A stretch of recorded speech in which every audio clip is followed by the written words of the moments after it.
लुटेरी बीवी। नीता का परिवार उसकी शादी कराना चाहता है, पर नीता को अपने बॉयफ्रेंड से ही शादी करनी होती है, जिसके लिए परिवार तैयार नहीं होता। इन्हीं सब उलझनों के बीच नीता के पापा उसकी मर्जी के खिलाफ राघव और नीता की शादी करा देते हैं। शादी ਤਾਂ ਤੁਸੀਂ ਮੇਰੀ ਕਰਾ ਦਿੱਤਾ, ਹੁਣ मैं भी देख दिया ए परिवार खुश किवें रहंदा है। अपने गुस्से के चलते नीता शादी के अगले ही दिन से परिवार में सबको उल्टे जवाब देना, किसी की कोई बात ना सुनना और अपने मन मुताबिक रहना शुरू कर देती है, जिससे घर में सबको दिक्कत होती है, लेकिन नीता को कोई कुछ नहीं बोलता। एक दिन सास नीता के पास आती है। बहू की गल, तुसी किवें नाल या किसी गल से नाराज हो? तुहानू मेरी फिक्र करन दी कोई लोड़ नहीं, मैं ठीक हाँ। ऐसा बोल नीता वहां से चली जाती है, पर सास की बात उसके मन में रह जाती है। शादी के अगले दिन से ही मैं सब दे नाल किन्ना औखा बिहेव किता, फिर भी आ मेरे तो इन्ने प्यार नाल गल किवें कर सकदी आ।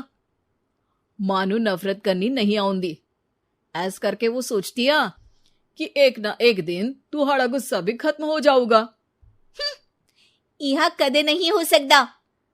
इससे पहले राघव कुछ बोलता, नीता का मोबाइल बजने लगता है, जिस पर राघव वहां से चला जाता है और नीता फोन पर बात करने लगती है।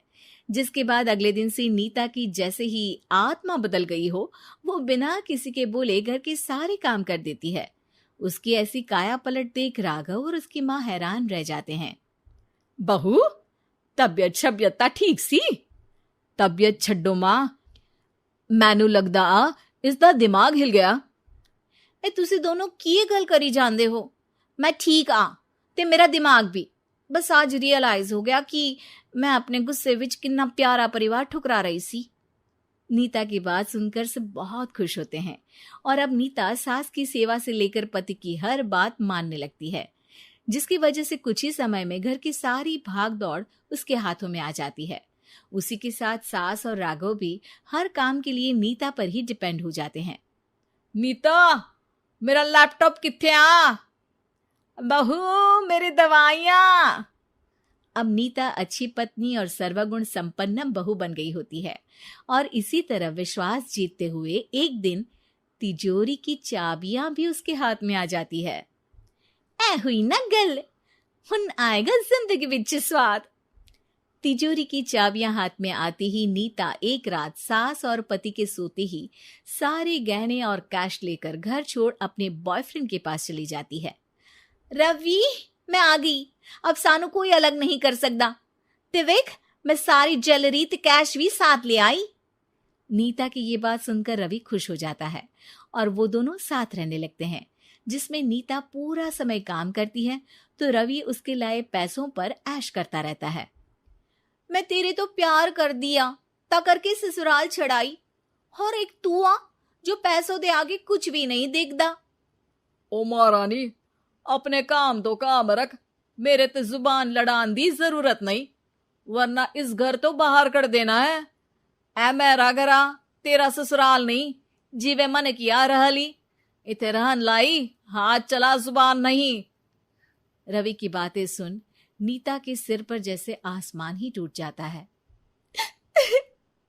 एक तेरे करके मैंने अपने मां पियो नाल उस भले चंगे ससुराल नु भी धोखा दिता ते तू छड्ड परे, मेरी ही गलती आ जे आखा उत्थे तेरे प्यार दा पर्दा डाल उस दिन फोन ते तेरी गल्ला विच आ गई। जे नहीं आउंदी ता आज खुशी नाल उथे ही बैठी होनी सी। ए भाषण उन्ना दियो जिससे इसका फर्क पड़े, मेरे कॉल नौटंकी नहीं। रवि वहां से चला जाता है और नीता रोती पछताती वहीं बैठ जाती है। हाय रब्बा, ए मैं की कर दिता, उस घर विच भी वापस नहीं जा सकती।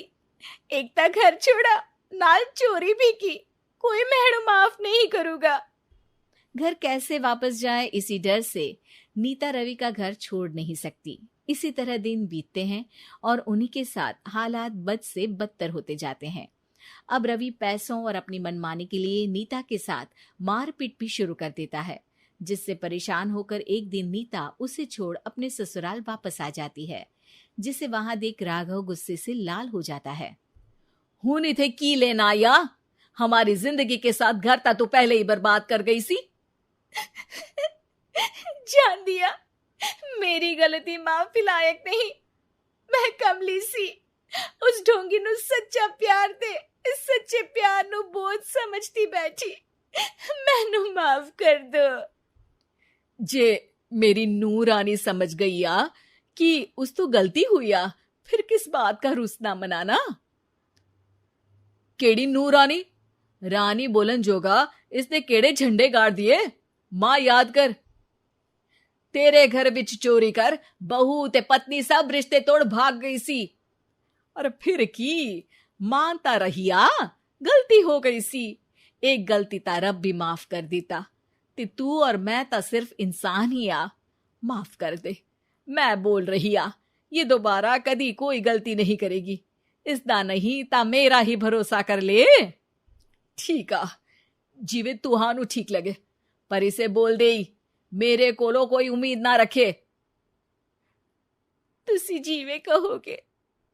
अब सास हर रोज राघव को मनाने की कोई ना कोई नई तिकड़म बताकर नीता को उसके पास भेजती रहती है, जिससे कुछ समय बाद नीता का पछतावा और कोशिशें देखकर राघव भी उसे माफ कर देता है।